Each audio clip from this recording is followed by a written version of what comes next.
vai deixar de fazer, se concentrar, se focar uma língua só. Um pouquinho de paciência, pedimos desculpas pela tardança.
Inicialmente, eu queria pedir desculpas pela tardança, tivemos alguns problemas.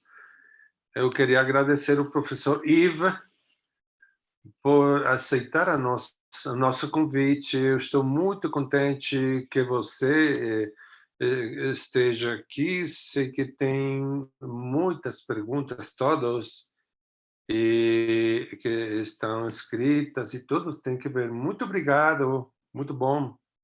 É um grande prazer estar com vocês pela segunda vez.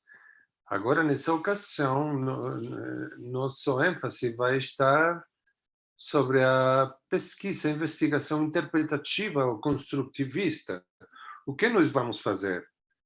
Vamos dar uma olhada para a tabela,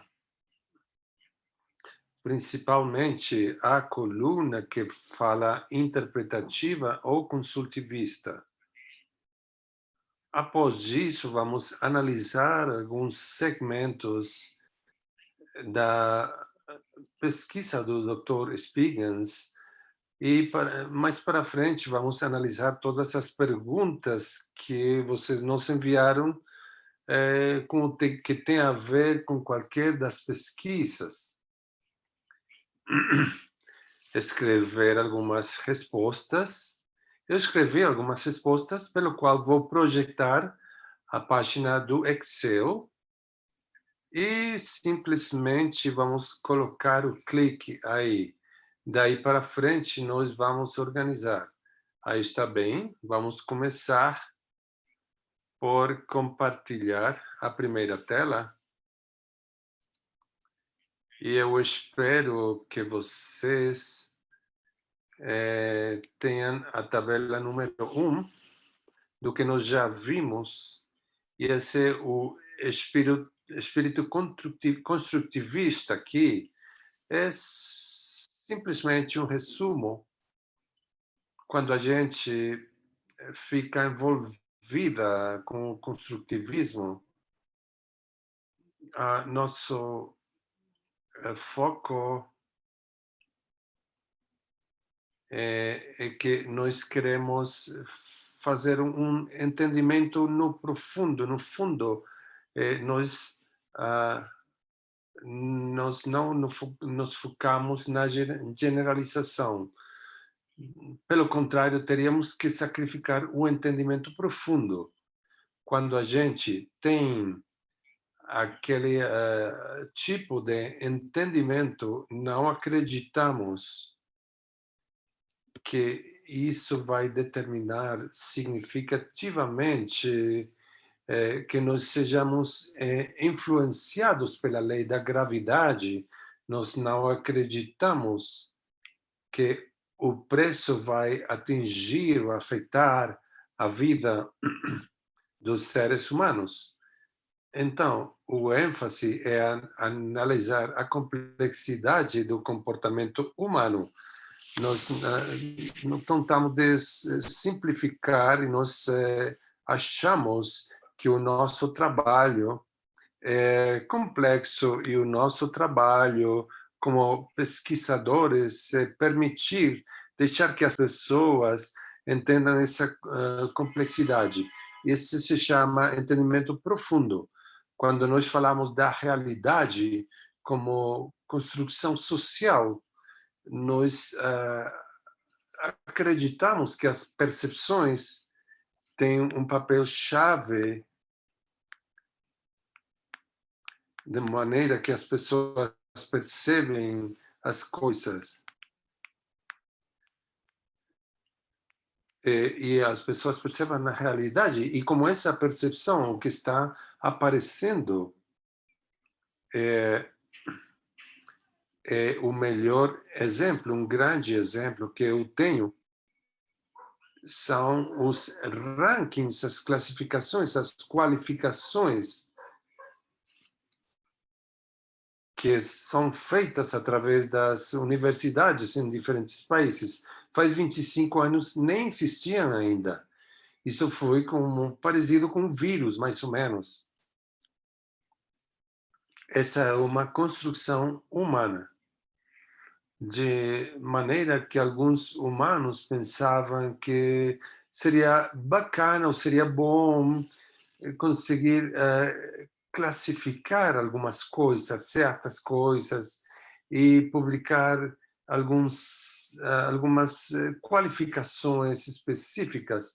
As pessoas reagiram positivamente e agora estamos dentro de uma sociedade que o que nós fazemos como acadêmicos é classificada. Isso é mensurado de maneira que as qualificações não apareceram do céu. Os humanos foi quem fizeram isso. A subjetividade é importante. Nós interpretamos os nossos dados e a interpretação é bem específica nos indivíduos. Conclusão: quando eu estou dentro do paradigma da interpretação,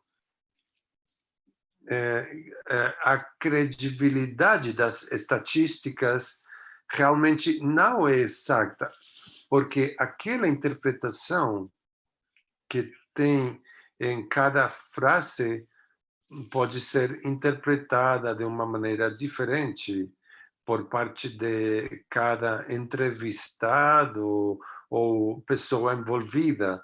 A interpretação que vocês dão para minhas palavras pode ser diferente. O que eu estou tentando explicar, e isso é bom, porque a subjetividade está dentro da nossa criatividade. E o que nós queremos interpretar significativamente movimenta a nossa criatividade.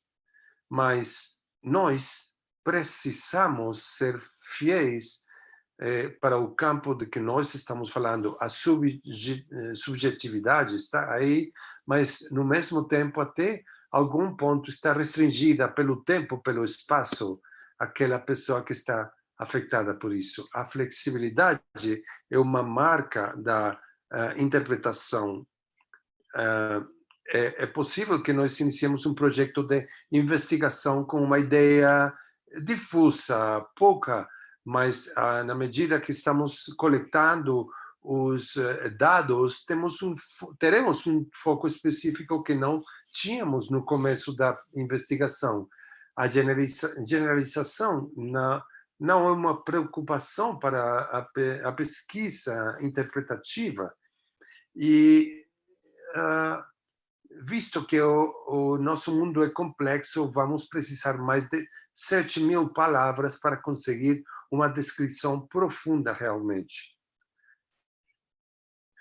No mundo real, na interpretação de um paradigma, as pessoas acreditam que tem sentido analisar as experiências dos humanos desde o ponto de vista dos significados que dão aquelas experiências. E o nosso papel como pesquisadores é essa faixa que tem a ver com aquelas experiências que as pessoas experimentam dentro da sua sociedade. o papel daquele paradigma dentro da investigação acadêmica. Isso é basicamente o que eu gostaria de falar sobre o poder. Vamos parar por enquanto aí. Ok, vamos, antes de continuar, de começar a analisar algumas frases específicas, seria muito útil que vocês estivessem cientes do contexto no qual aquela pesquisa, aquela investigação surgiu, começou. Por volta do ano 2001, teve uma crise significativa da confiança nos mercados de capitais. O número de grandes corporações, empresas nos Estados Unidos colapsaram, elas acabaram, foram destruídas como um desfecho de múltiplos fatores. A Parmalat na Itália, grandes empresas, grandes escândalos que atingiram aquela confiança. Então, eu apliquei para uma bolsa de estudos de uma agência do governo do Canadá e eu apliquei para ela e eu consegui, eu recebi um monte de dinheiro que nunca tive na minha vida para fazer investigação desde aquele momento. Eu tinha muita grana e consegui fazer muitas entrevistas. Eu comecei a entrevistar muitas pessoas de diferentes comunidades acerca dessa crise de confiança e tudo o que tinha a ver com Enron, vocês lembram? Eu comecei com aquelas entrevistas e comecei a falar sobre aquela crise de confiança no negócio, mas basicamente muita gente estava focada mais na crise da confiança acerca do colapso após de todas essas derrotas, problemas. Depois de muitas entrevistas, eu percebi que isso era muito importante para eles. E desde aquele ponto de vista, eu entendi que esse era um assunto mais importante. Eu decidi me mudar para esse tipo de envolvimento em entrevistas que tinha a ver com eles. Então, através do resultado de coleta de dados, eu comecei a focar no assunto que estava as pessoas se preocupando.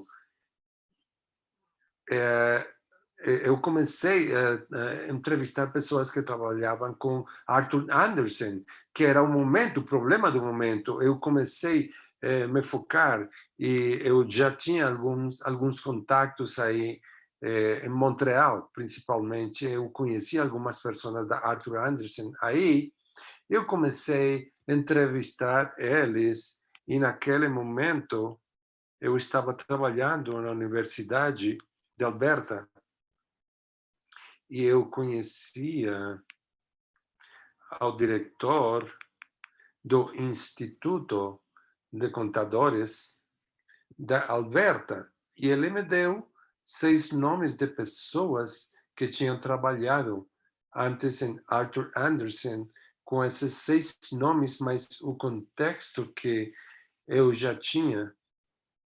Eu fiquei envolvido com a universidade para fazer um processo de entrevistas.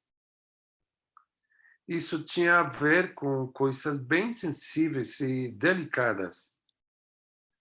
Essas pessoas estavam trabalhando na firma quando ela colapsou. Basicamente, eles perderam seu trabalho. Alguns deles eram parceiros na Arthur Andersen e a conclusão para eles foi uma grande perda econômica.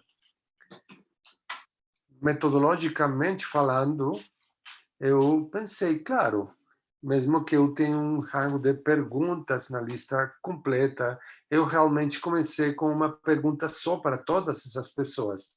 Vocês poderiam me falar, desde que você escutou do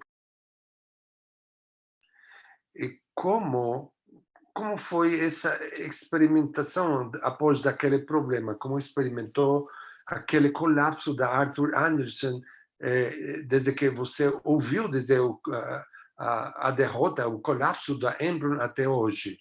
Foi uma pergunta concorrente e as pessoas, claro, na medida que eu começava a pesquisar, as pessoas perguntavam mais, mas aquela era a pergunta principal, esse era o tipo de pergunta porque fazia com que as pessoas se focassem com as perguntas pessoais. E essa é uma pergunta cronológica onde as pessoas começaram a perceber e lembrar os primeiros eventos. O primeiro que aconteceu foi isso, depois isso aconteceu e foi desenvolvido desse jeito. E depois de talvez 15 ou 16 entrevistas, eu achei que essas informações eram incrivelmente ricas. Bom, quando eu comecei meu PhD em 1992, eu fiz, vamos falar, esses 13 anos após disso, da queda, as pessoas estavam me falando muito do assunto, mas eu já tinha aquela riqueza em termos de informações, porque já a firma saiu, eles não tinham já aquele poder, então eles não estavam com aquele medo de falar tanta coisa. Então eu pensei, bom, talvez o fato o que isso é potencialmente importante, eu achei que poderia ser de interesse, não só para um assunto canadense, só do Canadá, mas conseguir é, ir em grande ou ir para outros países, espalhar para outros países. Eu fui para falar com Lord Spirit na Inglaterra e ela ficou engajada comigo. Ela fez 6 ou 7 entrevistas com pessoas muito relevantes do Arthur Anderson na Inglaterra. Também contactei, então, nos Estados Unidos, aquela que era de suporte, que seriam as entrevistas, mas, infelizmente, ele nunca fez aquelas entrevistas. No final, o que nós acabamos tendo foi 25 grandes entrevistas. Após isso, eu fiquei envolvido no processo de análise. Eu vou mostrar uma tela para vocês, uma coisa que eu achei nos meus arquivos, essa página, essa folha,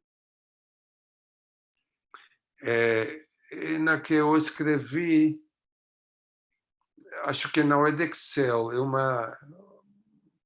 papel onde ele escreveu e ele fez uma criação. Eu vou compartilhar essa tela com vocês. Vou colocar maior para vocês conseguirem visualizar ela. Eu gostaria que fosse um pouquinho maior, não sei como fazer ela maior. Vou tentar aqui, estou tentando. Talvez se você dá o clique aqui em plus, à esquerda, aquele ícone, aí mais para cima, à esquerda, um pouquinho à direita. Oh, pode conseguir aí, como se fosse uma lupa. E é isso. Claro, eu conhecia. Aí na linha você consegue. Vai deslizar a linha à direita para fazer o zoom. Claro, estou vendo essa linha que vem do zoom. E se eu clico aqui, vamos ver, estou tentando. Não tinha pensado nisso.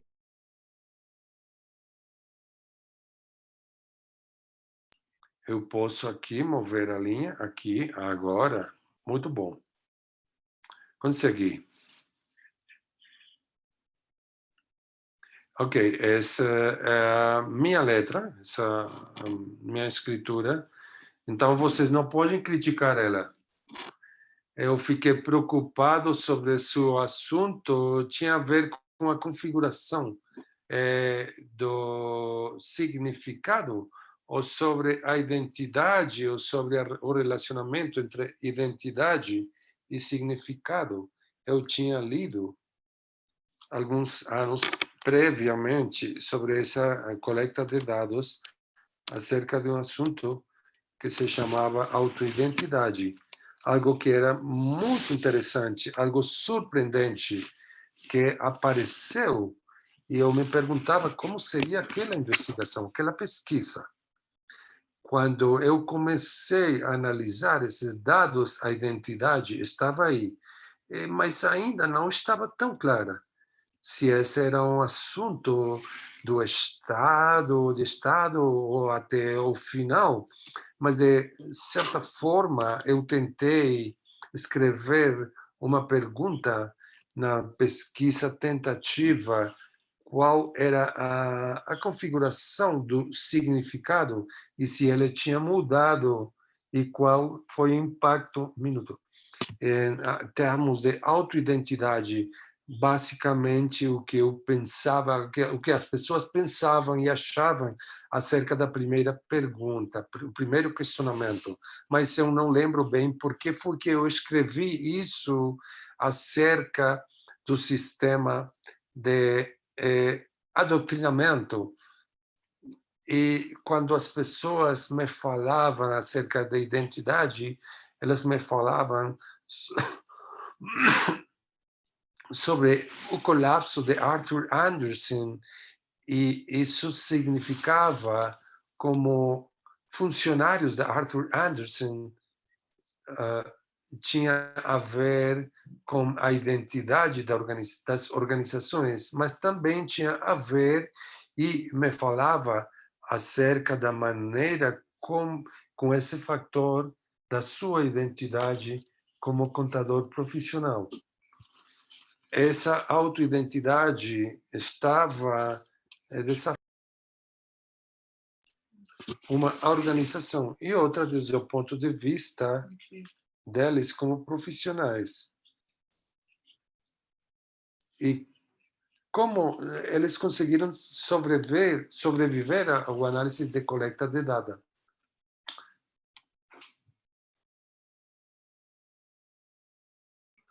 E agora nós temos, quando eu estava vendo as prescrições, estava tentando entender e criar um sentido individualmente. E após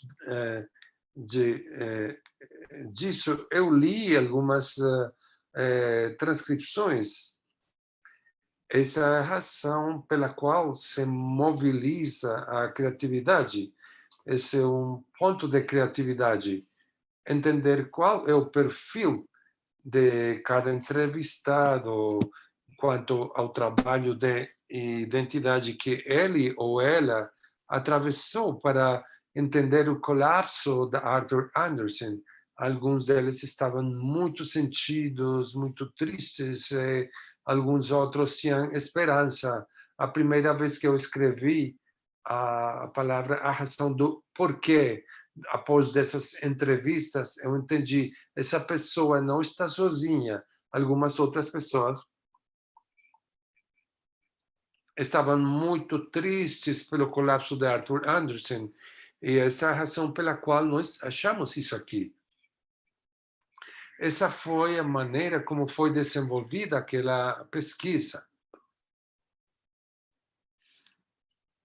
Eu consegui entender que esse era um processo relacionado com a teoria, porque, claro, ele já tinha lido um livro sobre autoidentidade de Annie Keating, mas, infelizmente, aquele conceito desapareceu ao longo do tempo, porque alguns autores apagaram essas teorias que foram revisadas, mas o campo estava aí. Então, eu tentei conseguir entender e tentar entender essa definição de qual era essa identidade, porque tem dois tipos de identidade que são movimentadas para conseguir entender aquela identidade como funcionário, como empregado e aquele como profissional da contabilidade. Então, eu dividi isso como um observador detalhadamente, não como um racionalista. Isso foi um exemplo muito interessante e eu acho que pode ser do seu interesse para vocês. Mas o ponto é quando eu estou fazendo a interpretação do paradigma, como conseguir entender, como eu consigo achar o sentido a todas essas entrevistas, a muitas delas. Então, o que poderia eu adicionar para compartilhar?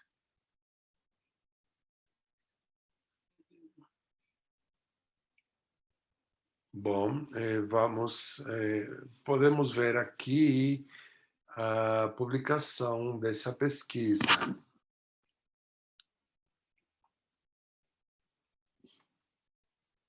Bueno, eu acho que tudo está basicamente resumido no título. As narrativas da identidade, esse é um conceito central na teorização que Anthony Giddens fez acerca da identidade. Ele fala que cada um tem uma narrativa e tem a própria identidade, bastante experiências. E vamos atualizando aquela narrativa, aquele entendimento da nossa autoidentidade, de maneira que seja coerente, consistente. E quando tem essa ruptura significativa ou um evento desestabilizador, a nossa narrativa da vida está ameaçada realmente. De maneira que o que acontece é isso que trata-se a investigação. Nós temos investigado como as pessoas daquela firma conseguiram entender, como conseguiram entender isso desde o ponto de vista da autoidentidade, o colapso daquelas empresas, daquela tormenta. Conclusão é basicamente isso. A primeira frase do resumo basicamente apresenta a introdução na investigação. Ele fala essa investigação está avaliando o processo pelo qual os indivíduos trabalham na sua identidade profissional e organizativa como conceito após de uma falha ou uma ruptura profissional. Isso foi feito em 2002, o qual tem a ver com a identidade de Anthony Giddens e como as pessoas trabalham esse conceito de autoidentidade.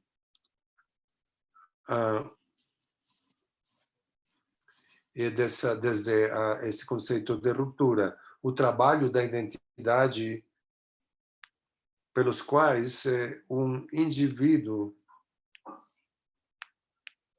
acerca de como manter ou revistar seu sentido com essa organização. Dentro da profissão de contadoria, enquanto desenvolvem eles seu autoentendimento relacionado com as causas e as consequências do colapso da sua instituição, da sua empresa. Então, basicamente, essa pesquisa faz duas coisas. Dentro dos 4 esquemas interpretativos ou padrões desenvolvidos, o que nós estamos falando aqui é que nós queremos entender melhor a identidade através das quais as pessoas têm um processo para poder manter esse sentido de identidade, para poder manter ele, porque muitas dessas pessoas estavam tristes e sem ilusão por perder aquele sentido com essas pessoas. Elas estavam bem impactadas, mas outras conseguiram entender ou racionalizar de maneira que poderiam ter algum grau de esperança, visando o futuro, desenvolvendo, tentando achar algum resultado positivo, um desfecho positivo. No enquanto, o ponto é que nesses esquemas interpretativos nos dão uma opção, uma dica de o que pode ter acontecido com a firma e por que ela colapsou. Cada perfil, cada padrão nos leva ou nos transfere para uma história de em que foi que nós tivemos essa falha, por que nós falhamos. Essa foi a razão pela qual eu gostei dessa pesquisa, porque nós entendimos a autoidentidade, mas pelo outro lado, o leitor, ao leitor são dadas 4 diferentes versões do que tivesse podido acontecer dentro dessa situação da firma. Isto aqui é a razão chave, uma frase-chave do trabalho de identificação que tem a ver com o contexto.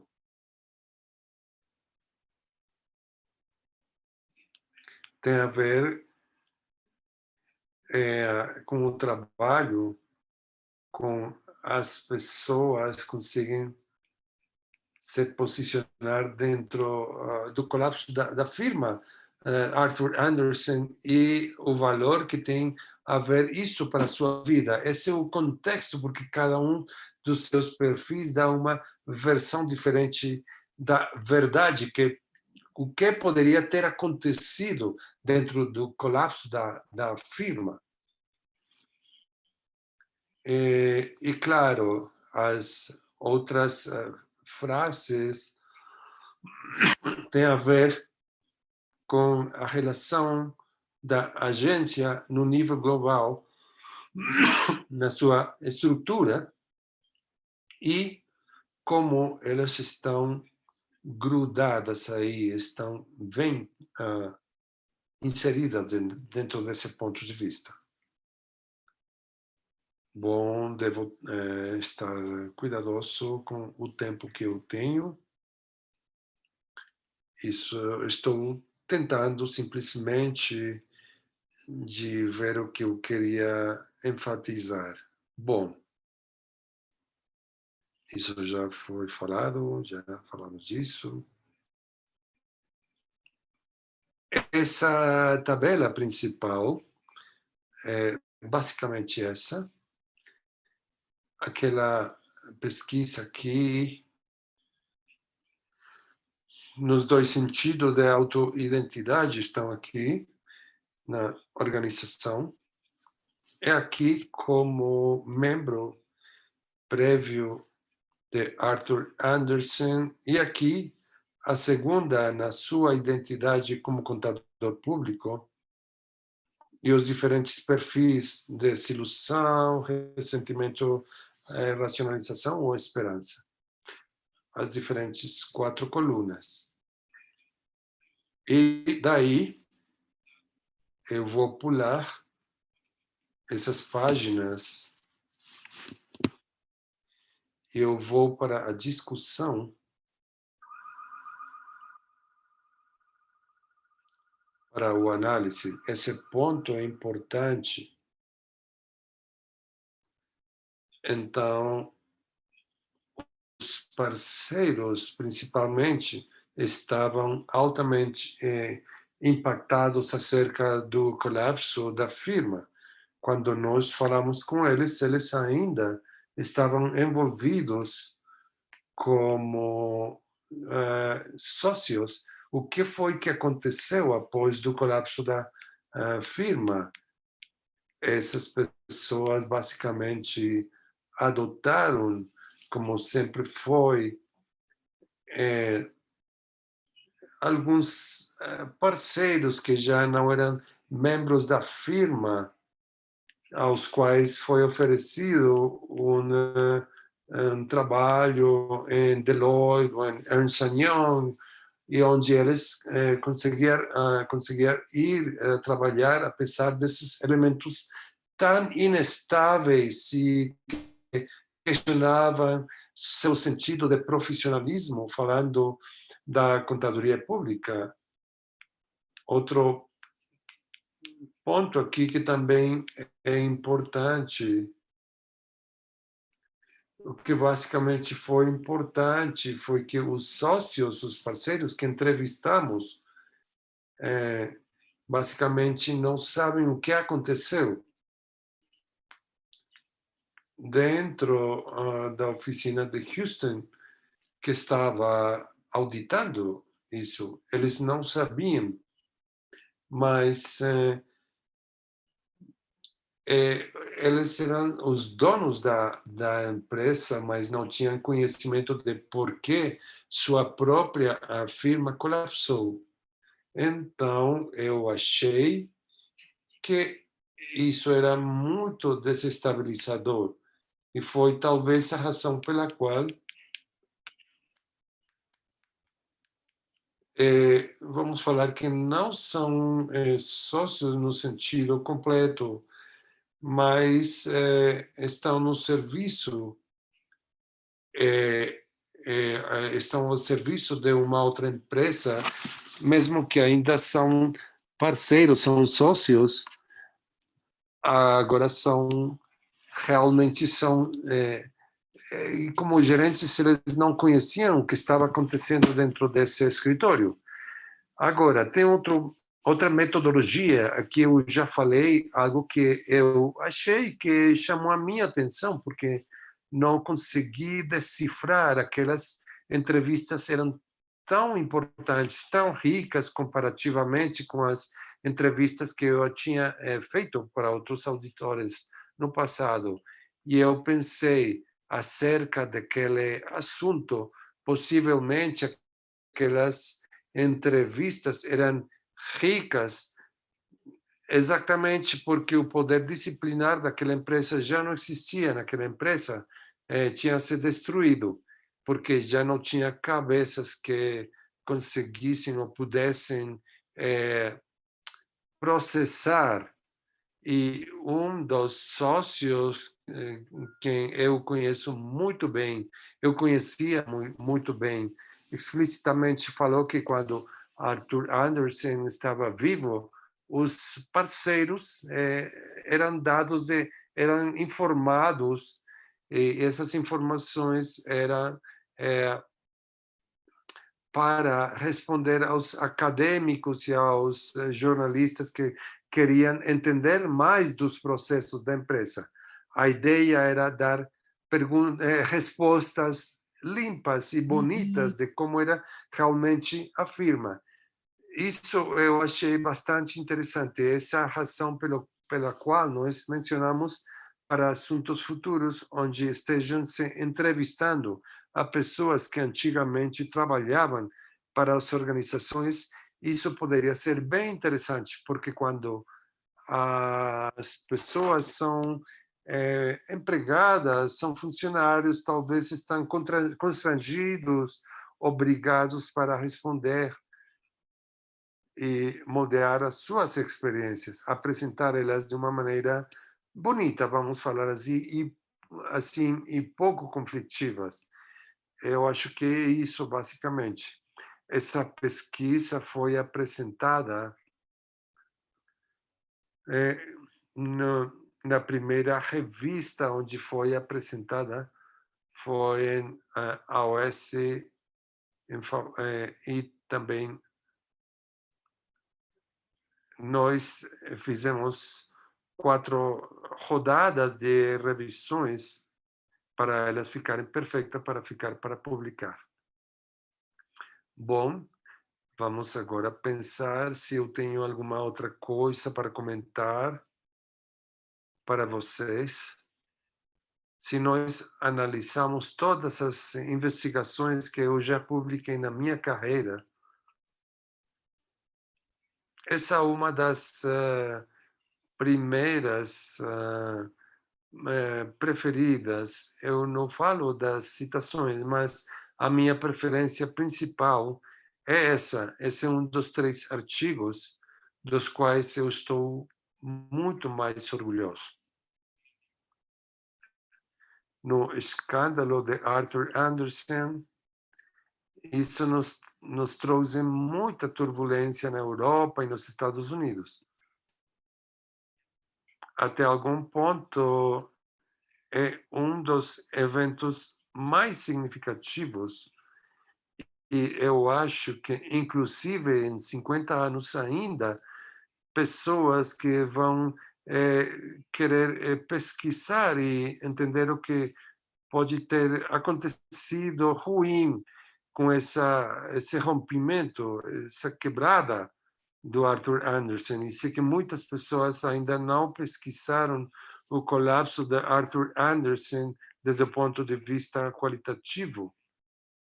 E tem se feito muita pesquisa quantitativa, como onde ou aonde, para quais firmas foram os clientes de Arthur Andersen para nomear como firma de auditoria e qual foi a seguinte firma de auditoria. Mas o seguinte ponto de pesquisa qualitativa tem muito pouco pesquisa, tem muito pouco entendimento, apesar que é um evento tão importante. Então, de algum jeito, é muito especial, mas eu não entendo porque não tem suficiente pesquisa.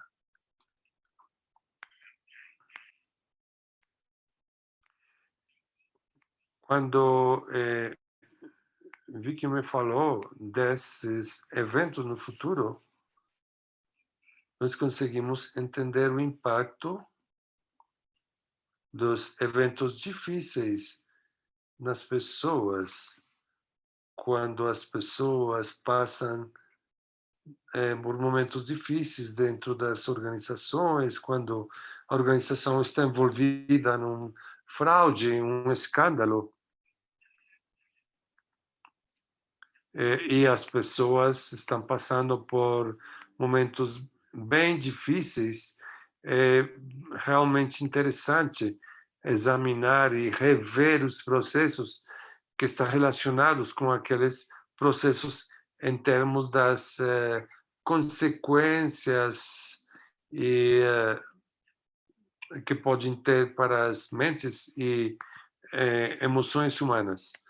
Então, é isso muito interessante falando desse ponto de vista. Eu apresentei esse artigo um par de vezes antes das pessoas tivessem dúvidas acerca da identidade, antes de ser publicado. Isso foi bom, porque eu estava bem convencido da propriedade, do interessante, do apropriado que ele era analisar, do pensamento. Eu queria ter isso consistentemente na minha mente e poder saber que as pessoas que atravessaram aquele colapso da Arthur Andersen, que estavam trabalhando nesse momento da história, nessa empresa, foram realmente atingidas durante essas entrevistas. Só aconteceu na minha vida como investigador que um homem tivesse chorado durante a entrevista. Eu não esperava realmente isso. Eu não sabia o que fazer, eu parei de gravar, deixei que ele chorasse por alguns minutos, vários minutos talvez, eh, e eu falei para ele se ele gostaria que eu parasse a entrevista ou que nós continuássemos. Ele conseguiu, eh, fazer essa entrevista que foi, uma entrevista super, poderosa. O que realmente era interessante falando disso é que não tinha sido planejado. Eu não acho que eu acordei um dia e vou investigar o colapso da Arthur Andersen. Não, simplesmente aconteceu como um desfecho de uma coleta de dados e depois disso eu percebi que as pessoas estavam interessadas nesse assunto. Essa é a entrevista que eu devo fazer. A metade das pessoas que eu contactei falavam: não, eu não quero fazer uma entrevista falando disso, me tire dessa lista, eu não quero nem pensar nisso, esse é um assunto do passado, de maneira que esse é um assunto bem interessante e de muito valor. Mas o que eu gostaria de fazer agora é, é responder às perguntas que as pessoas já escreveram, mandaram e dar algumas respostas tentativas que eu espero que sejam de muito valor para vocês. Vamos ver a tela de novo. É interessante que as pessoas fazem perguntas em diferentes línguas, mas eu posso responder em francês ou em inglês. Então, não vou ler tudo, mas o que eu gostaria de fazer é basicamente dar uma ideia da resposta. E só para resumir, essa pergunta está me falando, eu estou fazendo um PhD, estou próximo a terminar. Como poderia eu encontrar uma maneira significativa de fazer com que os meus dados tenham sentido para poder organizá-los e entender eles? A resposta que eu di foi essa, que está aqui. Em cada investigação, em cada artigo, tem uma linha da história. Essa linha histórica, teórica, isso vem de um livro que se chama Composing Qualitative Research, como compor a investigação qualitativa. E nessa linha histórica, teórica, nós tentamos de fazer sentido, de entender o que é importante. E o tema é, primeiro, classificar os temas e os subtemas que devem ser mobilizados no seu olhar teórico e que devem ser coerentes, significativos, ter sentido dentro dessa linha histórica teórica, dentro da história que você está contando. Aquele livro de Golden Beetle e Locke é fascinante para qualquer investigador positivista qualitativo. Então, tentem achar ele, encontrar esse livro. E se vocês estão interessados na investigação qualitativa, vão ler esse livro várias vezes. Tem muita sabedoria nele. Bom, a segunda pergunta aqui está em inglês. Eu vou ver aqui, ver a resposta. Eu respondi com outra pergunta, então vamos manter essa aqui.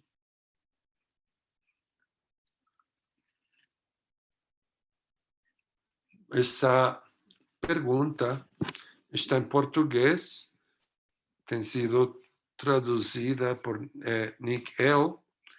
E eu posso entender essa resposta. Essa pessoa, Dick L, foi muito útil para as traduções. Eu agradeço muito ele. Essa pessoa, basicamente, estava perguntando acerca de como utilizar a palavra risco com grande risco. E eu tenho essa resposta que poderia ser interessante para várias pessoas na galera. Não se importa em qual seja seu paradigma, e se você fizer uma análise qualitativo ou quantitativo, tem um número ascendente, crescendo, de acadêmicos nas ciências sociais que estão interessados no assunto da inovação dentro dos riscos da academia. A inovação é um risco para os acadêmicos, poderíamos falar assim. A inovação, no tempo, vai crescendo, e eu acredito que nas posições, nos rankings dos jornalistas, tem a ver com isso. Eu falei aqui que tem uma tendência de detrimento, ou que faz mal para esse número de pesquisas que pensam separadamente por armazenamentos à parte, que não estão se abrindo para aqueles desafios, porque se nós não somos inovadores, então se estamos restringidos, estamos limitados. E se a gente nos fica confinada, isolada só com a literatura investigativa, ela nunca teria chegado para esse livro de Anthony Giddens, que foi que me chegou, foi devido a essa leitura que eu consegui utilizar isso na minha pesquisa cognitiva, devido a que minha pesquisa vai me permitir ter o tempo para conseguir pesquisar ainda mais. E como ficou na minha memória, agora tem sentido dentro dessas entrevistas. Então, foi assim como eu desenvolvi essa pesquisa, essa investigação. Temos que pensar fora da caixa. Se alguém quiser produzir investigações inovativas, então tem que pensar assim, fora da caixa, assim, simplesmente provar novas metodologias, novas maneiras para coletar informações, fazer um outro acto dentro da literatura da contabilidade. Isso significa pensar fora da caixa. Esse é um comentário à parte.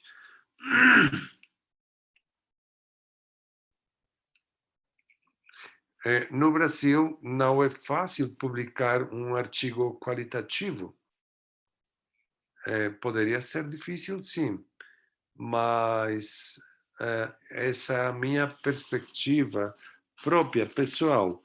Eu sinto que, mesmo que racionalmente falando, tem mais sentido a gente virar um pesquisador, investigador quantitativo, se não pensamos do ponto de vista da perspectiva da identidade. Eu acho que nós precisamos virar o tipo de pesquisador que tenta entender qual é a maneira significativa de fazer pesquisa naquele ambiente, se você decide virar um pesquisador qualitativo e não consegue entrar dentro desse tamanho, daqui a 25 para 30 anos, se tem feito investigação qualitativa, mas não está ciente do que você já fez até agora, eu acho que cada estudante de doutorado ou mestrado tem que começar a pensar em que tipo de investigador eu quero virar, com o fim de responder aquela pergunta de se eu vou conseguir encontrar, achar o sentido das respostas. E a minha sugestão é ler os diferentes tipos de pesquisa para conseguir entender elas diferentemente.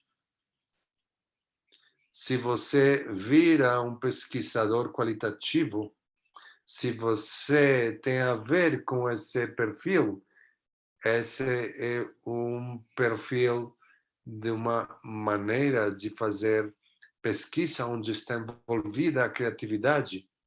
E se você quiser escrever o que o faz feliz,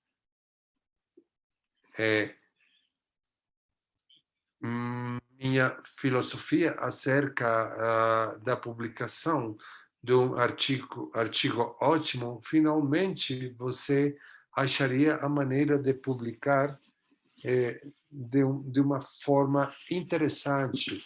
Talvez não faça a primeira vez, mas depois de 2 ou 3 vezes de escrever seu artigo, talvez vai conseguir entender como escrevê-lo corretamente, com certeza, para uma revista, para que seja entendível. Bom, outra pergunta aqui.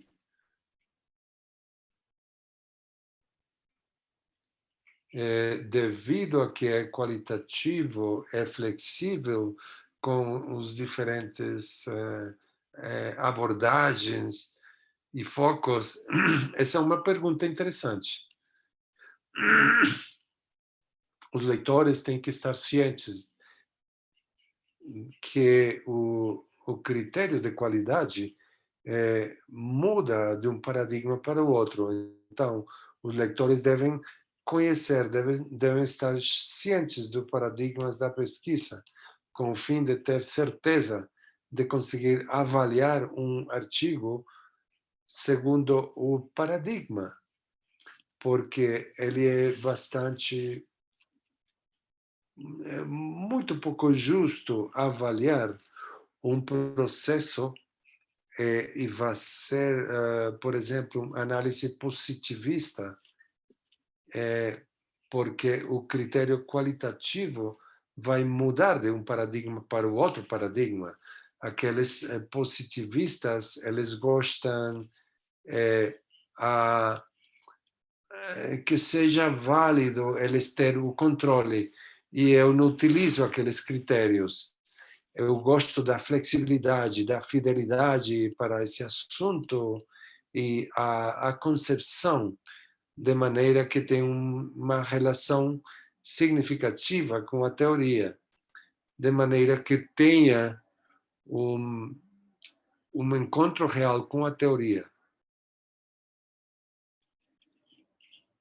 E, e como é que os leitores podem ter o conhecimento do critério se vocês estão, ou você está dentro de um programa de doutorado ou mestrado, vão ter diferentes cursos que você pode tomar, como aquele de hoje, onde nós podemos falar indiretamente acerca do critério qualitativo e de uma variedade de revistas.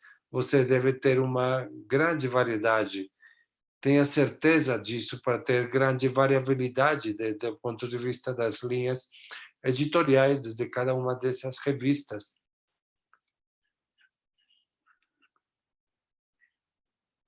Bom, a próxima pergunta acerca desse mini curso, vamos analisar,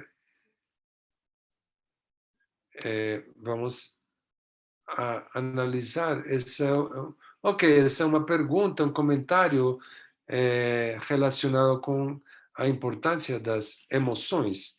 As emoções, obviamente, são importantes dentro das nossas vidas como seres humanos. Somos seres emocionais. Nós não somos só indivíduos racionais.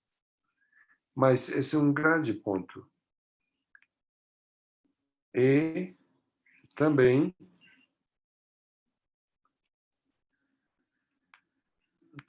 a pesquisa não só qualitativa, mas quantitativa, tem a ver não só com envolvimento das emoções dos indivíduos nas suas experiências de vida, com a finalidade de conseguir fazer uma pesquisa que esteja envolvida e que tenha sentido, que pode estar focada nas emoções das pessoas, porque as pessoas são emocionais. E, enfim, e tem um conselho aqui, um foco que eu realmente gosto, chama-se o foco frenético. O foco frenético. Esse foco frenético foi desenvolvido por um pesquisador que se chamava Carl Fleuwiger. O título do livro era como fazer com que vai valer a pena ou tenha sentido a investigação social. É um livro que realmente vale a pena. Making Social Research Matter, fazer que a pesquisa social importe. E fala acerca de como fazer com que tenha um foco frenético que vai valer a pena a investigação social. É possível fazer uma pesquisa desse tipo, mas com um grupo populacional bem amplo. Claro, é possível fazer uma investigação interpretativa ou crítica com mais de 100 entrevistas. É possível, sim. Eu tenho na minha mente um par de exemplos, mas apesar que tem mais de 100, 150 entrevistas, os pesquisadores, mesmo que focam seu estudo ao nível interpretativo ou crítico, tentam de fazer com uma teorização. Eu vou dar um exemplo. Se tem um artigo, uma pesquisa, e, por exemplo, eu contratei um pesquisador americano que conseguiu colocar 50 pesquisas ou entrevistas adicionais, mas eles tinham a ver com um grande número de mudanças, claro, porque agregar, adicionar 50 ou 100 entrevistas para trazer mais informações, mas isso não vai fazer com que aquela investigação possa generalizar o uso. Isso não nos vai dar um valor maior, mas o foco é tentar conseguir entender através das pessoas, né? No Arthur Andersen, quando atravessaram o colapso da empresa, é que a gente generaliza e não tem um entendimento mais generalizado, mais profundo, ter 50 ou 100 entrevistas a mais.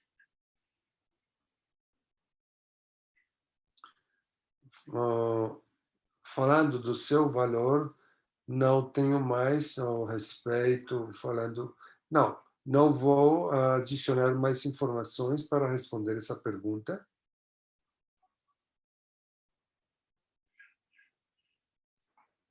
Ok, não, essa pergunta não. Essa que nós acabamos de perguntar, de fazer, é mais que uma pergunta, era mais um comentário. Alguém achou interessante o que era, o que significava, o que eu queria significar quando eu falei de fazer um teste ou uma análise às revistas que publicavam pesquisa qualitativa acerca de que tão apropriado, tão bom era fazer esses testes, essas análises aos manuscritos que não eram normais, anormais. Se nós fizéssemos, talvez, vamos falar, uma revista que tivesse feito publicações só quantitativas e gostaríamos de desafiar aquelas fronteiras do foco. Isso aconteceu com uma revista de análise quantitativo. Sim, o analisar e fazer o teste para essas revistas só apresentam pesquisas. Então, ele nunca vai mudar. Então, às vezes, temos que enviar esses artigos qualitativos, mesmo tendo um 80, 90% de ser rejeitado.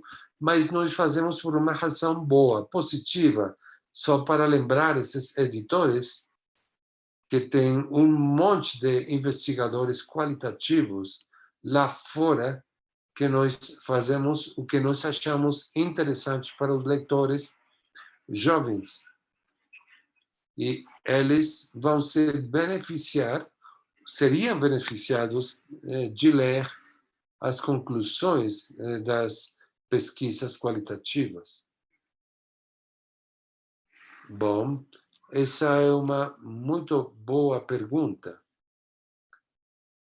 Qual é o desafio, o maior desafio para justificar o nosso campo de estudo? Nós poderíamos justificar a importância do estudo na América Latina para uma revista, por exemplo, que esteja no norte, no nível de contabilidade, por exemplo, qualitativa. Claro, tem várias revistas que elas têm uma perspectiva crítica de Triple J e alguns estão no sul também. Sociologicamente falando, é mais no norte. Eu diria que vários dessa AAJ, QRCA ou essas CPA ou EAR são para uma galera internacional, uma audiência internacional. E se a pesquisa preenche o critério de qualidade dessa revista, algumas dessas revistas estão abertas para receber manuscritos que vêm do Sul. Então, a gente tem que ser proativos em apresentar, nós, aqueles do Sul, devemos apresentar frequentemente esse tipo de pesquisas. Algumas outras revistas podem não estar interessadas em receber esse tipo de artigos que vêm do Sul. Nós chamamos assim, desse jeito. Eu penso que os atores devem explicar por que aqueles estudos têm sentido, valem a pena para a comunidade internacional e dar essa explicação básica do contexto específico do estudo para que o pesquisador, o leitor, entenda o interesse ou o fenômeno do interesse. Por exemplo, sabemos que pessoas, investigadores do Brasil, já apresentaram o escândalo do Petrobras, o Lava Jato, Isso tem a ver, isso é muito interessante. Se eu vou na cidade de Quebec e eu pergunto às pessoas, você tem ouvido do escândalo de Lava Jato? Talvez os 5% falaria que sim. Pode ser que o número, a proporção de pessoas, de leitores que estivessem interessados, pode não ser tão óbvio para uma pessoa dos Estados Unidos ou para um europeu, ou para um leitor, um líder que gostaria. Então, antes de enviar as pesquisas, tentem explicar por que é importante esse fenômeno de escrever o contexto. E, claro, se você estiver focado numa revista americana, tem um assunto aí, uma constrição, um constrangimento, e é que os leitores americanos têm a preferir manuscritos que têm dados americanos. Isso não significa que seja impossível de publicar nesses magazines ou revistas, mas eu, por exemplo, nunca consegui publicar dentro do Accounting Review, ou dessa revista de contabilidade e pesquisa, porque eu não estava suficientemente motivado para fazer esse teste para essas fronteiras de publicação, essas limitações. Isso pode ser um grande desvio. Uma grande pergunta. Muito obrigado por essa pergunta. Bom, essa pergunta é boa, mas que elementos são precisos para estar presentes para fazer um excelente artigo qualitativo? Mas para conseguir responder isso, eu precisaria, talvez, algumas horas.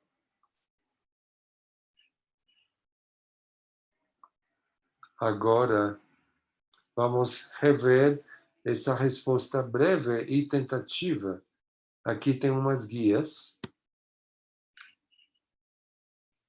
E, primeiramente, devem ter uma linha de história teórica, mas que chame a atenção, que seja atraente.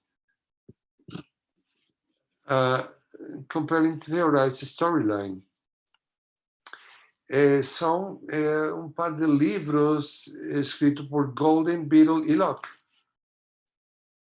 Segundo, uma coleta de dados significativa que vai mostrar profundamente um envolvimento no campo que a pessoa entrevistou. Por exemplo, num caso, ela entrevistou 8 profissionais júnior. Eu não estaria impressionado com aquela linha da história, mas essa pessoa, se ela entrevistou, não sei, 30 diretores de empresas que estejam publicadas ou que sejam públicas no mercado bursátil, dos câmbios e da bolsa, pessoas com grande experiência ou grande experiência, eu basicamente estaria super impressionado.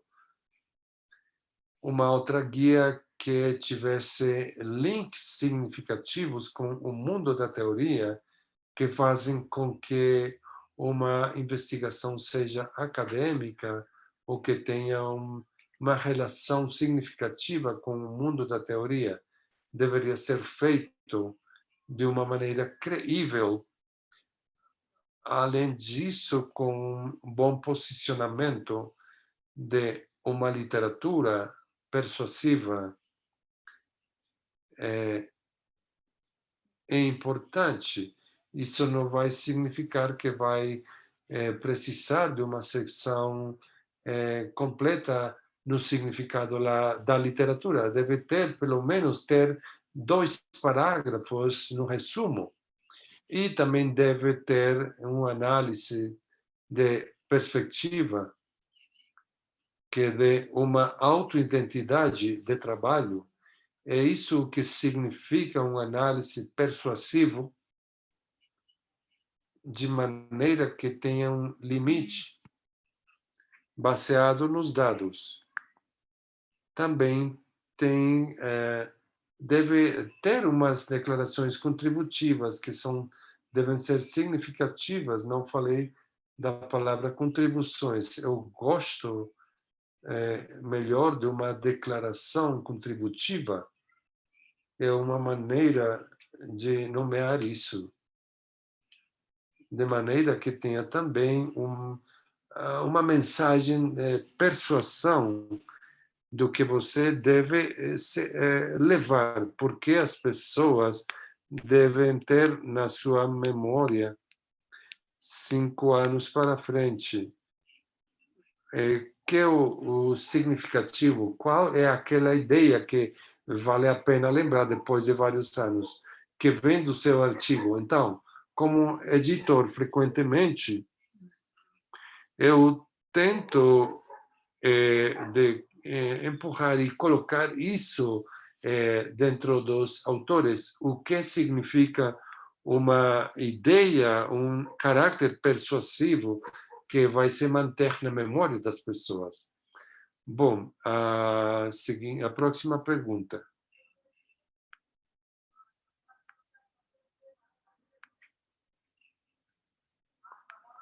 Eu acho que foi importante. Não é sustentável pensar de uma maneira única para umas séries tão diversas. Esse comentário só me faz pensar que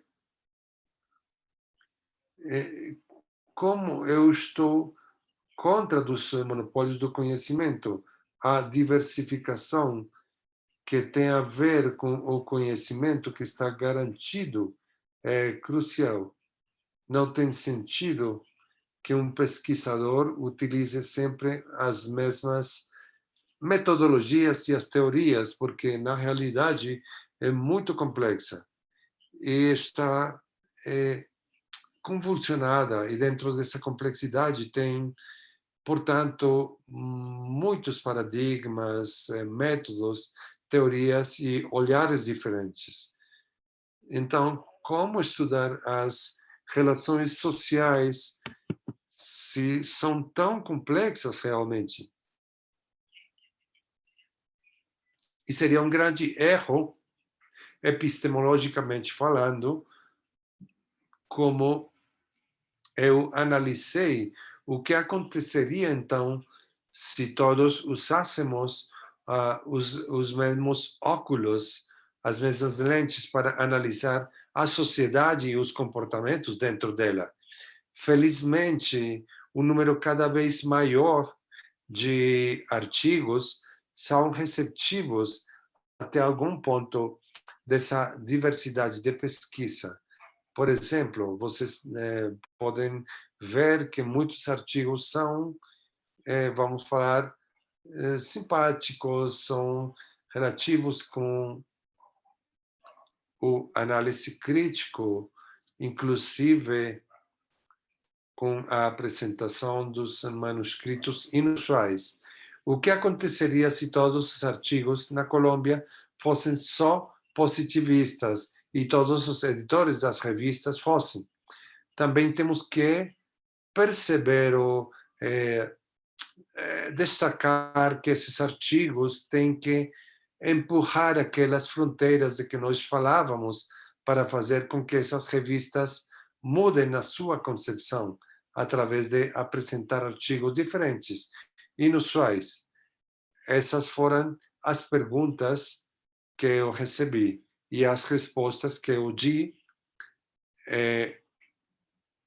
E analisando o tempo, eu acho que não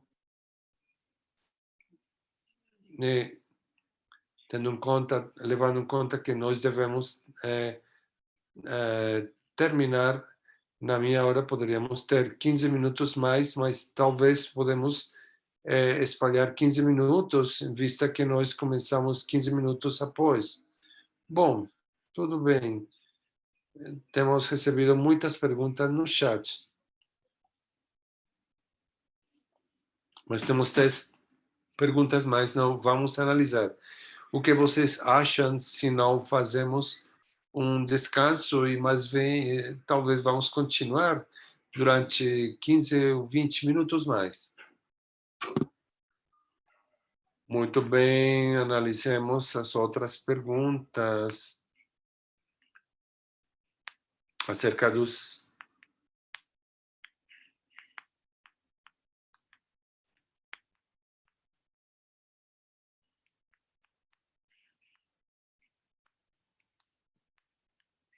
Essas perguntas foram detalhadas, onde tem específicas que eu faço comentários falando disso.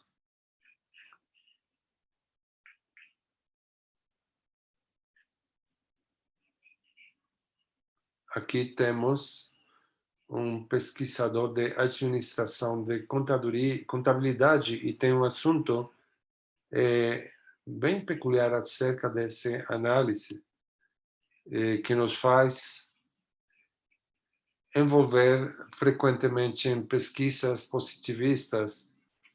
A minha resposta é que não tem nada associado com a administração da pesquisa de contabilidade que tenha a ver com unicamente o análise quantitativo. Sempre nós temos a maneira de escolher,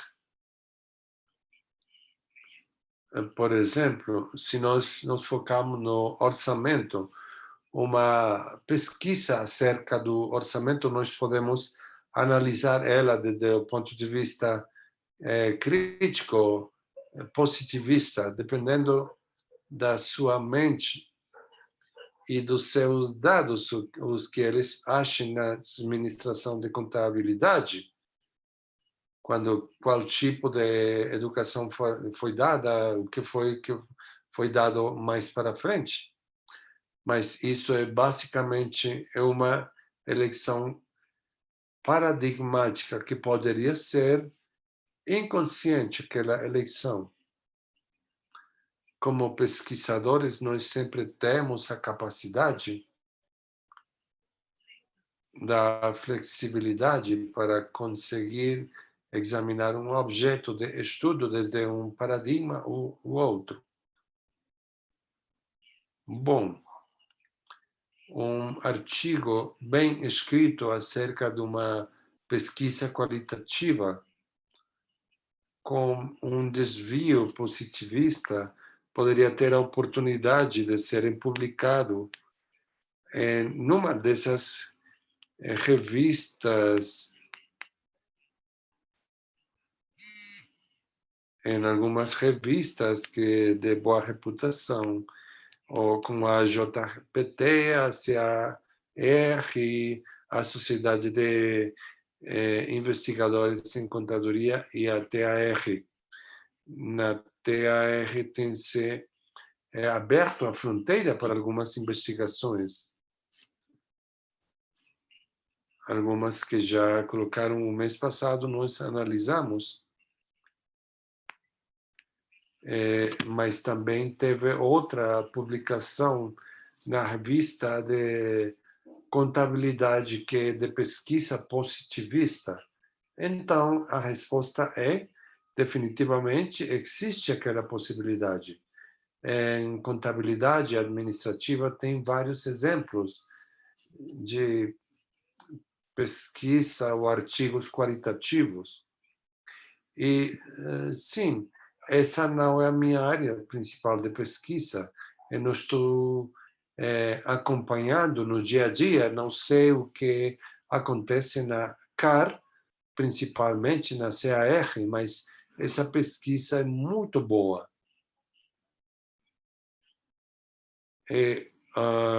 Oaks e Townley é uma pesquisa acerca do planejamento de negócios. Esse é outro que dos autores Bryers e Chua.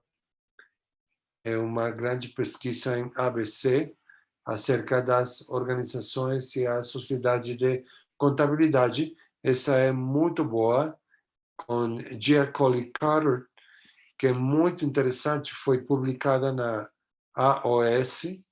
Essa também acerca de como inventar os orçamentos, e eles têm a ver com a teoria de como entender como são os sistemas de desenvolvimento dos orçamentos e como podem ser falseados.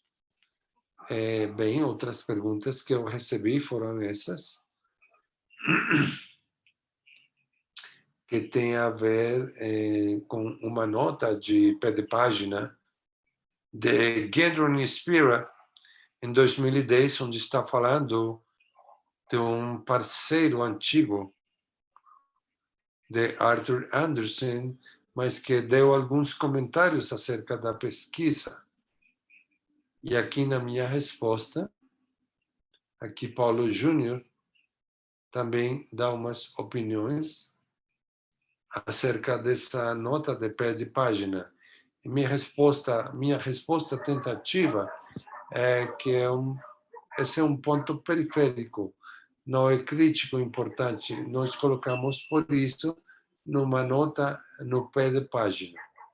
E a razão é que aqueles padrões e resultados que apareceram dessa análise tivessem podido ser diferidos se tivéssemos tido mais dados que viessem dos Estados Unidos. Eu lembro com certeza que a pessoa que deu esses pensamentos ou análises através de um e-mail simplesmente escreveu um parágrafo. É por isso que eu contatei ele no final da minha coleta dos dados e o processo de análise. E quando eu já tinha escrito, eu pensei que ele poderia estar interessado ainda mais uh, nesse escrito inicial, mas esse rascunho, mas realmente não tinha nada a ver com a participação dessa investigação. No entanto, ele escreveu esse par de comentários muito curtos. Isso era para Paulo Júnior. Outra pergunta, desde o ponto de vista metodológico, nós mencionamos que houve um envio de um primeiro rascunho nessa pesquisa para todos os pesquisados. Eu não sempre faço, depende se eu tenho o tempo ou não, mas para Gendron e Spira, se fizemos nessa pesquisa de 2010.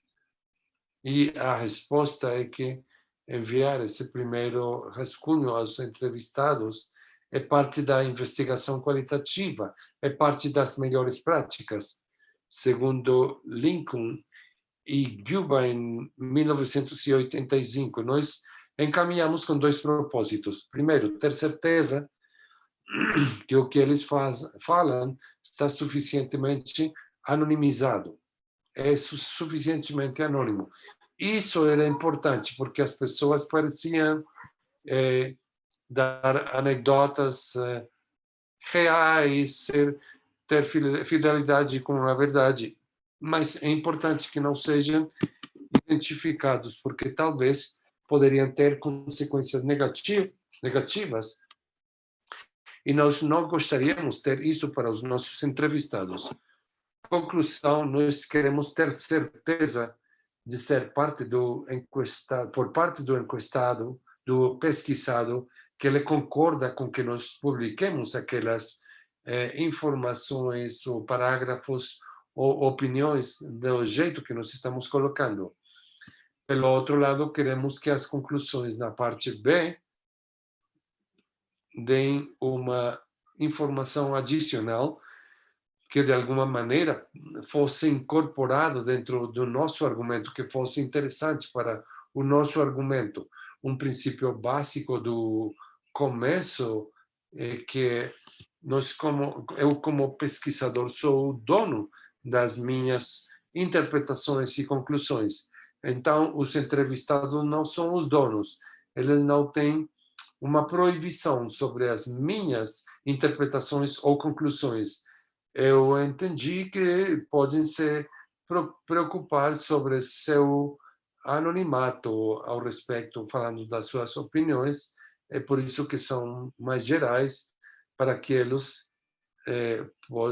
possam mudar ele, mas as razões pelas quais eu faço essa pesquisa e minha interpretação e conclusões são minhas. Como pesquisador, eu sou o dono dessas interpretações. Isso é basicamente a minha opinião falando nessa pergunta. Essa é parte da minha prerrogativa como pesquisador. Muito bom. Tem uma parte transcrita que foi tirada, onde nós achamos algumas palavras que começam com HP em espanhol, que são alguns palavrões. Eu sou quem toma a decisão de manter esses palavrões, fazer com que essas opiniões sejam mais vivas. E no final ninguém questionou isso e foi publicado assim. E foi bom, porque essas duas palavras que implicam palavrões significam alguma coisa para essa opinião que está dando o entrevistado. Tem sentido, está relacionada com isso, com a sua experiência pessoal.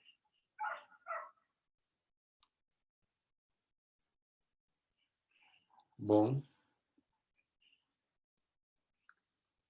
uma das ideias principais nessa pergunta é que quando eu faço pesquisa, quando a pesquisa é feita, pode que talvez vai nos levar a perder algo dos aspectos específicos. E, claro, esse é um risco que poderia acontecer, principalmente para os pesquisadores qualitativos positivistas. Porque, de alguma maneira, quando nós generalizamos, talvez não são valorizadas as experiências individuais. Para os positivistas, isso pode acontecer, porque pode ver as palavras dentro das leis generalistas existentes, e então estão mais interessados nas tendências gerais, que, pelo contrário de analisar as experiências de uma maneira idiosincrática. Esse é um risco positivistas. É por isso que nós devemos ser cuidadosos com isso, porque quando vocês realizam esse tipo de pesquisas qualitativas ou interpretativas, estamos tentando entender as experiências pessoais do entrevistado. Isso vai mudar de uma pessoa para outra. Então, essa seria uma solução inicial desse paradigma. Essa é uma ótima observação, o fato que a pesquisa qualitativa está bem colocada para investigar os conflitos, as controvérsias e as experiências disruptivas. Claro, nós temos limitações, os pesquisadores quantitativos, esse tipo, vamos falar de pesquisa, tem suas fortalezas e também tem outras qualidades. E nós, como pesquisadores qualitativos, também temos as nossas fortalezas e nós deveríamos estar orgulhosos delas e explicar e ser particularmente explicar para os investigadores quantitativos. E por quê? Porque nós temos mais sentido em algum momento. E por que é tão importante a pesquisa qualitativa? Porque isso é tão útil para os pesquisadores quantitativos conseguir defender dos qualitativos para conseguir entender seus dados. Finalmente, eu acho que esse é o último ponto. Que tipo de métodos e metodologias podem ser utilizadas para trazer alguns entendimentos e conclusões sem entrar em tentativas desqualificatórias e ter um paradigma interpretativo com a finalidade de conseguir desenvolver a estar bem próximos da verdade, estar dentro da verdade. Devemos nos envolver durante o tempo com a finalidade de entrevistar o suficiente número de pessoas e em termos de análises. Se você está realizando 30 entrevistas, bom, comparar essas entrevistas com os outros dados quantitativos, isso pode dar uma realidade, fidelidade, estar bem grudados na verdade, porque parte da entrevista tem a ver com comparar essas transcrições, essas entrevistas contra os documentos. Isso daria maior fidelidade à verdade. Às vezes pode ter, por exemplo, um documento que vai ilustrar algum assunto, algum tema. Claro, você recebe ele, por favor, encaminhe esse documento. Nós deveríamos falar para o entrevistado isso. E não deveríamos nos sentar numa mesa sem fazer algo por anos. E você tem que fazer algo com essas informações, tem que comparar ela. E nós também temos que pensar constantemente no significado dessa linha de história que está saindo dessa história, que desse fio condutor da história. Vai tomar tempo para sair uma linha de história e refinar no tempo e fazendo as entrevistas e analisando esses dados.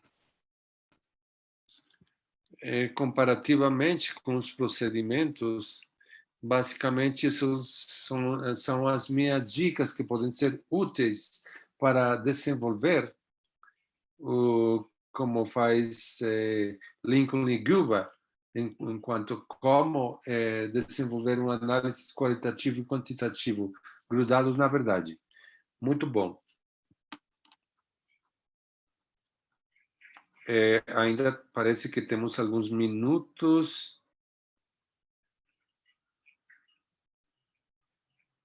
Vamos analisar algo que temos no chat. Basicamente, temos 3 perguntas.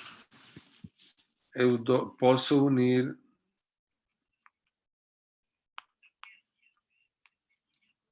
a primeira, a perda desse sentimento de pertencer para essas empresas que foram colapsadas, tem a ver com um sistema ou um sentimento de perda, como quando alguém morre e desde o ponto de vista profissional e desde a profissão, como você analisa isso? Sim, muito boa pergunta. Sim, se você enxerga os diferentes perfis, temos 4 perfis de sentimento. Vocês lembram aquele processo de perca? Não falamos essa palavra perca, mas está envolvido dentro da coluna de desilusão. As pessoas que estavam tristes também sentiram que tinha uma morte. e assim como aqueles que estavam ressentidos, e possivelmente na terceira coluna que fala o racionalismo, e como racionalizar, entender especificamente nós não apresentamos relevantemente nesse tempo quando eu estou analisando, mas como eu já mencionei, o análise qualitativo vai implicar a criatividade. No começo, nós não sabíamos para onde estávamos indo, mas com essas 4 categorias que apareceram ao ler os rascunhos das entrevistas. Então, nós pensamos que essas análises têm a ver com as imagens que vêm no seu cérebro, no tempo e no espaço que leram essas transcrições. Então, esse é um ponto interessante, porque eu tenho certeza que tem uma grande literatura na antropologia e na sociologia acerca da perda e a tristeza. Seria bastante interessante de analisar essa literatura para ver se ela tem algum significado, um ângulo onde nós possamos entender os dados qualitativos. Nesse momento eu não teria o tempo para fazer, mas basicamente é uma dessas intuições que poderia ser para um pesquisador. E as outras 2 perguntas têm a ver com o processo de codificação. A pergunta do Nelson tem a ver com se você conseguisse compartilhar os 4 padrões relativos à identidade, como coloca esses 4 padrões. E a outra pergunta tem a ver... Bom, vamos uma por uma, porque de outro jeito vamos esquecer, tá certo? Claro, eu lembro já que estava claro que essa identidade seria um conceito prominente dentro dessa pesquisa, quando nós analisamos os dados, essas transferências, esses resumos, esses rascunhos, sejam classificados indutivamente. Então, eu sou uma pessoa indutiva, eu tenho que reconhecer isso. E eu consegui entender quando as pessoas falavam da comercialização ou comercialismo, mas quando no final de cada rascunho, o que acabei fazendo foi escrever 1 ou 2 parágrafos com a finalidade de fazer um resumo do que eu sinto falando disso, que fossem as características mais importantes do que eu chamava, o qual era essa essência dessa pessoa. Com esses 2 parágrafos, o que mais recentemente, para esse tempo que foi feito, quando eu estava vendo para essa finalidade, essas transcrições, eu tinha 5 ou 6 parágrafos, eu consegui entender que tinha umas codificações conjuntas. Essa e essa aparecem um pouco parecidas, parecem muito ressentidos, mas essas outras 2 parecem bastante diferentes.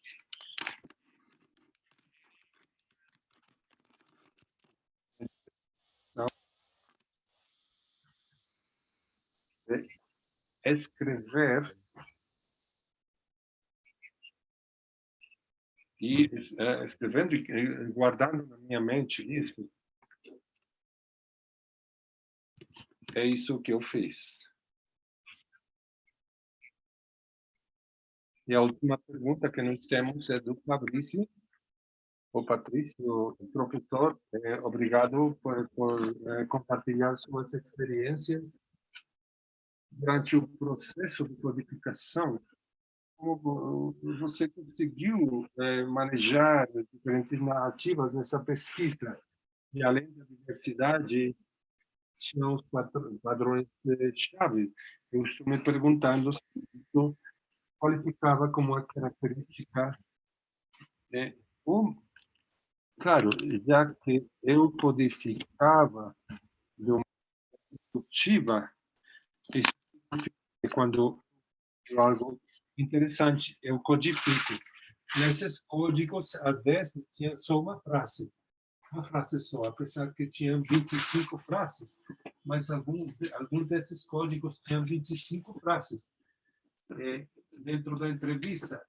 E codificar desse jeito nos faz perder alguma coisa que eu achava importante dentro dos resumos das entrevistas. Claro, se você dá um código, algo para a linha histórica, ou dentro do fio condutor da história, é aí quando pode ser feito isso. Esse é um fato a codificação é um fato exatamente disso, de codificação, de conseguir perceber o panorama geral. No final, esse é um assunto de criatividade. E aí eu falo para vocês, esse conceito, esse conjunto de dados, nós tivemos dois artigos, um o US e outro para CAR. Infelizmente, temos esse artigo CAR, foi publicado antes, e você vai ver que Gendron e Spira foi publicado no ano 2009, enquanto o AOS foi publicado em 2010. Faz sentido para o pesquisador capitalizar na riqueza dos seus dados. Só descrever uma pesquisa de 25 ou 30 entrevistas não vai valer a pena enquanto você tiver tanta riqueza. Por isso tem tantas pesquisas baseadas nos mesmos dados, e poderia ter uma terceira pesquisa que nunca foi criada, mas valia a pena. Bom, ótimo, eu acho que nós já acabamos com as perguntas. Tem muitas pessoas que estão tão agradecidas, que estão escrevendo, obrigados por responder essas perguntas e compartilhar essas opiniões, falando dessas respostas. Eu tenho grandes notícias que eu queria compartilhar com vocês, mas antes eu gostaria que você nos dê um pensamento final, algo que gostaria de dividir conosco. Eu sou muito bom para improvisar, mas vou compartilhar o que estou pensando com vocês. Minha motivação é envolver um par de horas com vocês. Basicamente, tem a promover a pesquisa qualitativa, e eu espero ter sido capaz de convencer uma ou duas ou três pessoas dentro da galera que talvez a pesquisa qualitativa pode ser interessante. E eu vou, não sei, dedicar algo de tempo para ver se é algo que eu poderia estar interessado em fazer. Também enfatizei o assunto de andar com as fronteiras, fazer um exame para as fronteiras para que os pesquisadores qualitativos não estejam estranhos no passeio, esquisitos, porque essa pesquisa qualitativa é tão legítima quanto a qualitativa. Nós temos os nossos métodos, maneiras de analisar os dados qualitativos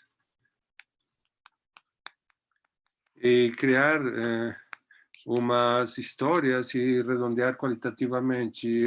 Devemos estar orgulhosos do que nós fazemos com o qualitativo. E também falando da pergunta de enviar pesquisas para o norte. Claro, aí nós temos uns dados interessantes. E pode ter sentido desde o ponto de vista internacional. Você deveria provar como apresentar eles de uma maneira interseccional. Deveriam ter cuidado, porque o inglês, o português e o espanhol são línguas internacionais, realmente, mas quando vamos publicar numa revista de fala inglesa, de língua inglesa, alguns podem não apreciar, mas a gente tem que constantemente estar provando aquelas fronteiras para movimentar elas para frente e justificar. E talvez vai ter rejeições, claro, mas podem ser aceitas e valeria a pena. Algumas outras palavras acerca da CUP-RCA é que essa não é só importante para as pessoas da América do Sul, mas também cria pontes desse jeito que os sul-americanos podemos ter relacionamento com outros mundos.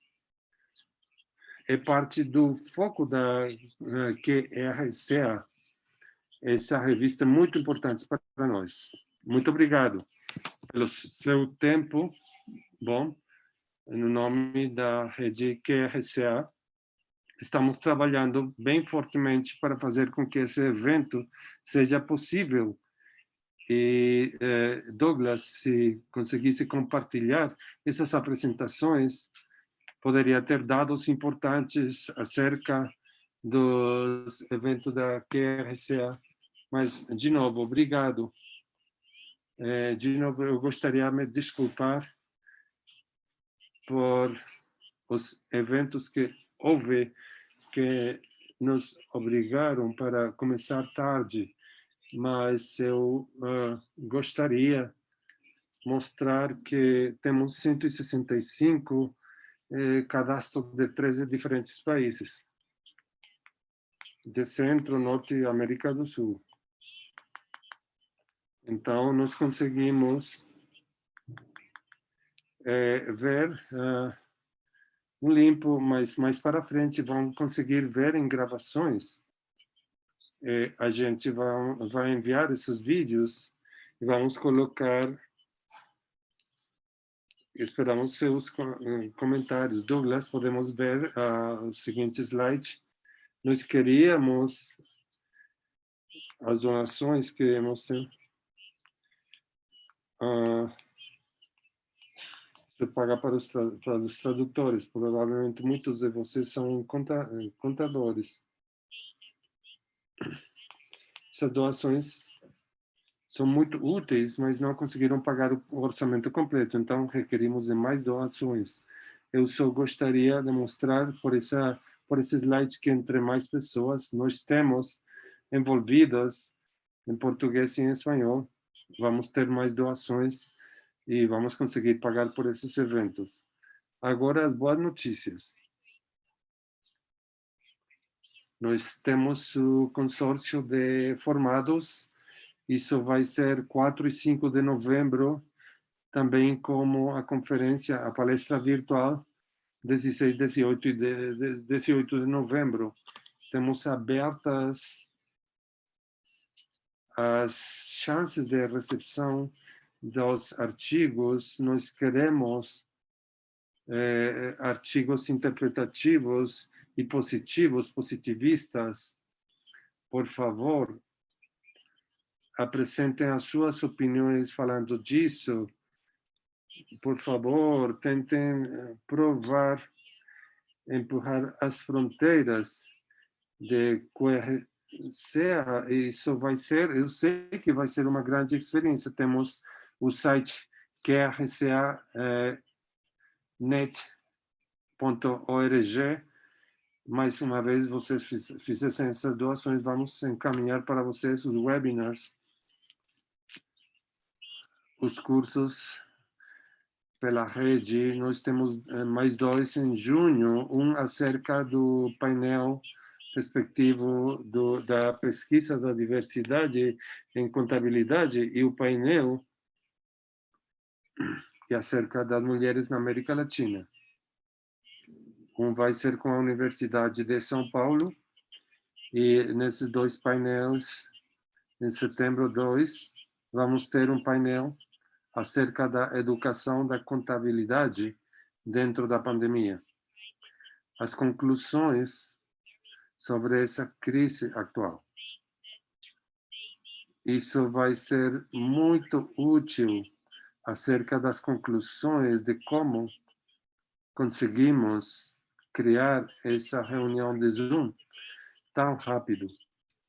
Isso é só para dizer que a nossa seguinte sessão vai ser em julho 9 e os webinars vão ser em setembro 2. Também nós preparamos alguns formatos, umas pesquisas para que vocês nos deem seu feedback de que pensaram desse mini curso e como, o que vocês gostaram, o que vocês não gostaram, para conseguir melhorar com os seguintes. Também nós enviamos isso por e-mail. Vocês vão ter esses formatos que nós vamos dar 2 dias para responder eles, não toma mais de 5 minutos para responder, mas é para poder melhorar nesse projeto e construir essa rede.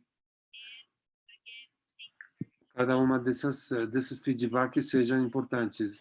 Obrigado, Yves, obrigado, Silvia, Mari, Fernanda e a toda a equipe de trabalho que nos deixou trabalhar a todos os sábados para fazer com que isso dê certo. Tem muitos poderes e feedbacks. Obrigado também por se registrar, por estar aqui, a toda a audiência, a toda a galera. Deus abençoe vocês e nós vamos ver nas reuniões que vêm. Boa tarde para todos, amanhã e noite. Obrigado, até logo. Muito obrigada. Deus, obrigado. Obrigado por tudo, a todos.